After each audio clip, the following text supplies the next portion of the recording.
আমার বাবা কি করলেন সেজন্য আমি দায়ী। আমার বাবা কি করলেন সেজন্য আমি দায়ী। কে এই আলোচিত মঞ্জুর আল মতিন, কি তার আসল পরিচয়? আমি একটা বিষয় প্রশ্ন করতে চাই। গতকাল থেকে সামাজিক যোগাযোগ মাধ্যমে ঘুরছে ক্যাম্পাস পড়ার সময় শিবির করতেন বা একটা দলের সাথে সংশ্লিষ্ট ছিল, ঘুরে বেড়াচ্ছে। এই বিষয়টি আপনার ব্যাখ্যা কি? এই ব্যাপারে আমার দিক থেকে ব্যক্তিগতভাবে এই প্রশ্নের উত্তর দেওয়ারও আমি প্রয়োজন মনে করি না। মঞ্জুর আল মাতিনকে মূলত সবাই নিউজ প্রেজেন্টার বা উপস্থাপক হিসেবে চিনেন। তার ডাক নাম প্রীতম। তিনি ঢাকা বিশ্ববিদ্যালয়ে 2003-04 সেশনে ভর্তি হয়েছিল। তখন সে শিবিরের সাথী পদে ছিল। ছাত্র শিবিরে কর্মীদের মোটিভেশনাল বক্তা হিসাবে কাজ করতেন বলে জানা যায়। মঞ্জুর আল মাতিনের পারিবারিক পরিচয় সম্পর্কে বিস্তারিত।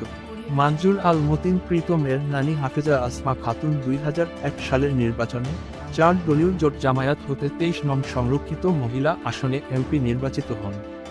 হাফেজা আসমা খাতুন জামায়াতের কেন্দ্রীয় নেতা থাকাকালীন শিবিরের ছাত্রী সংস্থার তত্ত্বাবধানে ছিলেন।